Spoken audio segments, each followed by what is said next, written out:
नमस्कार, मैं भावना ठाकुर और आप देख रहे हैं कोहराम लाइव। पीएम नरेंद्र मोदी ने साफ शब्दों में कहा कि एसटी, एससी और ओबीसी के आरक्षण की रक्षा के लिए मोदी जान की बाजी लगा देगा। मोदी ने कहा है कि जब तक मैं जिंदा हूं, इनका आरक्षण कोई नहीं छीन सकता। एक माह पूर्व ही अपने इंडिया गठबंधन के लोगों से कहा कि लिख कर दे कि आप आरक्षण में फेरबदल नहीं करेंगे, पर उन्होंने ऐसा नहीं किया। वे तुष्टीकरण की राजनीति करते हैं। पीएम मोदी ने कहा कि झारखंड का नाम भ्रष्टाचार की वजह से देश में चर्चा में है। झामुमो कांग्रेस के नेताओं के यहाँ से नोटों के पहाड़ मिल रहे हैं। ये पैसे शराब, टेंडर, खान खनिज और खनन घोटाले से जमा किए जा रहे हैं। साहिबगंज में खनन घोटाला 1000 करोड़ से अधिक का है। यहाँ तक कि इन लोगों ने जमीन हड़पने के लिए अपने माता पिता के नाम तक बदल लिए। झारखंड को इन भ्रष्टाचारी नेताओं से मुक्ति दिलानी होगी। 4 जून के बाद भ्रष्टाचारियों पर कार्रवाई और तेज की जाएगी। देश की 3 करोड़ महिलाओं को लखपति दीदी बनाया जाएगा। पीएम मोदी आज भाजपा द्वारा आयोजित चुनावी सभा को संबोधित करने के लिए दुमका पहुँचे थे। उन्होंने दुमका से सीता सोरेन, गोड्डा से निशिकांत दुबे और राजमहल से ताला मरांडी को जिताने की अपील की। मौके पर भाजपा प्रदेश अध्यक्ष बाबूलाल मरांडी, सारठ विधायक रणधीर सिंह सहित कई भाजपा के छोटे बड़े नेता मौजूद थे।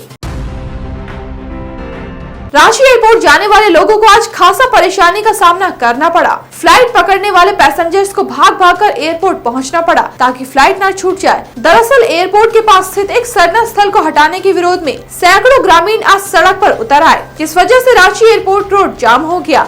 आक्रोशित लोग नया सरना स्थल बनाने की मांग कर रहे थे। एयरपोर्ट अथॉरिटी और प्रशासन के द्वारा उन्हें समझाने की काफी कोशिशें की गई, लेकिन बाद में ADM law and order Rajeshwari Nath Alok के द्वारा दिए गए आश्वासन के बाद जाम हटाया गया। एडीएम ने कहा कि 6 जून को रांची एयरपोर्ट अथॉरिटी के साथ बैठक आयोजित की गई है, जिसमें नया सरना स्थल बनाने की मांग पर फैसला होगा। प्रशासन द्वारा सरना स्थल को स्टेट हैंगर के पास से हटा दिया गया है। इसी वजह से लोग आक्रोशित थे। दिल्ली में केजरीवाल सरकार के एक और नेता की मुश्किलें बढ़ सकती है। आम आदमी पार्टी नेता और दिल्ली कैबिनेट मंत्री आतिशी को राउज एवेन्यू कोर्ट ने मानहानि के एक मामले में समन जारी किया है। ये समन आप नेता को भाजपा नेताओं के खिलाफ बयान देने पर दाखिल मानहानि मामले में जारी किया गया है। 29 जून को आतिशी को मेट्रोपॉलिटन मजिस्ट्रेट तानिया बाबनियाल के सामने पेश होना होगा। दिल्ली के बीजेपी के मीडिया प्रमुख प्रवीण शंकर कपूर ने आतिशी के खिलाफ राउज एवेन्यू कोर्ट में उनके दावों को लेकर आपराधिक मानहानि की शिकायत दायर की थी। आतिशी पर बीजेपी और उसके सदस्यों को बदनाम करने का इल्जाम लगाया गया है।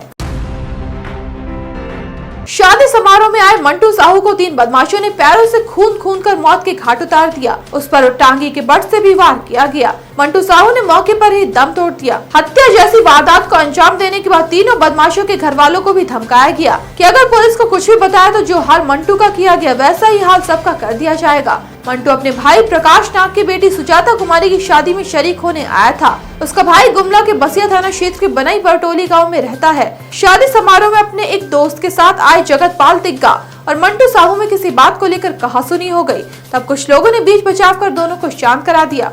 इल्जाम है कि इसके बाद प्रकाश नाग के घर आए 3 बदमाशों ने मंटू साहू को पैरों से खून कर मौत के घाट उतार दिया। पुलिस फरार लोगों को खोज रही है।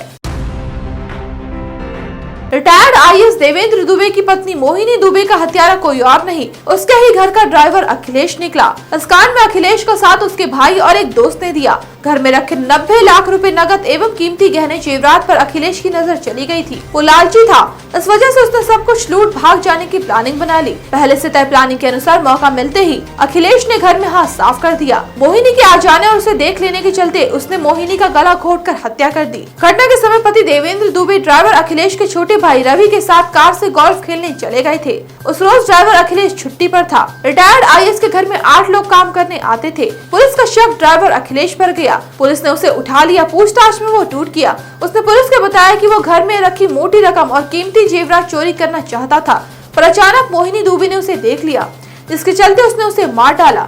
अखिलेश ने पुलिस को बताया कि उसने चुराए गए गहने गोमती नदी के किनारे छुपा कर रखे हैं। पुलिस उसे वहां ले गई। उसी समय बैग में छुपा कर रखे हथियार से अखिलेश ने पुलिस पर फायरिंग कर दी। इसमें एक सिपाही जख्मी हो गया। जवाबी फायरिंग में अखिलेश के पैर में गोली लगी। सबसे हैरत की बात यह है कि अखिलेश ने मोहिनी के अंतिम संस्कार तक में भी हिस्सा लिया था।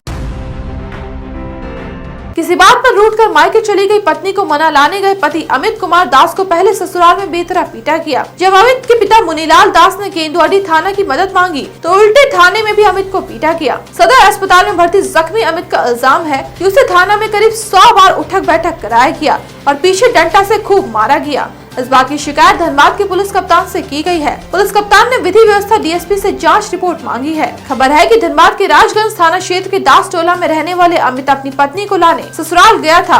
उसकी पत्नी बीते 1 माह से अपने मायके में ही रह रही थी। उसका मायके केंदुआड़ी थाना क्षेत्र के गोधर बस्ती में है। अमित अपने पिता मुनीलाल के साथ पत्नी को लेने ससुराल पहुंचा था। इल्जाम है कि उसके साले राजन दास ने अपने कुछ दोस्तों के साथ मिलकर उसकी पिटाई कर दी। पिता ने 100 नंबर पर डायल कर पुलिस से मदद मांगी। थाने में भी अमित को टॉर्चर किया गया। डीएसपी पूरे मामले की जाँच कर रहे हैं। बिहार के पूर्व डिप्टी सीएम और राजद नेता तेजस्वी यादव ने कहा कि एनडीए बिहार सरकार में गुंडा राज चरम पर है। अभी कुछ दिन पहले ही मसौड़ी में सौरभ पटेल की हत्या हुई।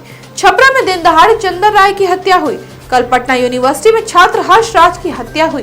बिहार में सुशासन नहीं, गुंडा राज है। अपराधियों में कोई डर नहीं, सब भगवान भरोसे चल रहा है। तेजस्वी यादव ने मीडिया से बातचीत के दरमियान उक्त बातें कही। तेजस्वी ने कहा कि जब से बिहार में एनडीए की सरकार आई है, लॉ एंड ऑर्डर बद से बदतर होते जा रहा है। इन लोगों का प्रशासन पर कोई कंट्रोल नहीं रह गया। तेजस्वी यादव ने हत्याकांड के दोषियों को गिरफ्तार कर सजा दिलाने की मांग की है। झुलसाती गर्मी से राहत को लेकर आईएमडी ने बड़ा अपडेट दिया है। आज यानी मंगलवार को आईएमडी ने बताया कि अगले 5 दिनों में मानसून के केरल के तट पर पहुंचने की उम्मीद है। इस बार मानसून का जल्द ही आगमन होगा क्योंकि केरल में प्री मानसून बारिश की एंट्री हो चुकी है। वैसे आमतौर पर केरल में मानसून 1 जुलाई के आसपास पहुंचता है। केरल में मानसून की एंट्री होने के 8 से 10 दिनों के बाद मुंबई में इसके प्रवेश होने की उम्मीद है। 15 जून तक झारखंड, छत्तीसगढ़ और बिहार में यह पहुँच सकता है। 20 जून को ये गुजरात और मध्य प्रदेश में एंट्री ले सकता है। 27 जून तक मानसून उत्तर भारत में दस्तक देगा। ऐसे ही दिन भर की बड़ी खबरों के लिए जुड़े रहिए कोहरामलाइव.com के साथ।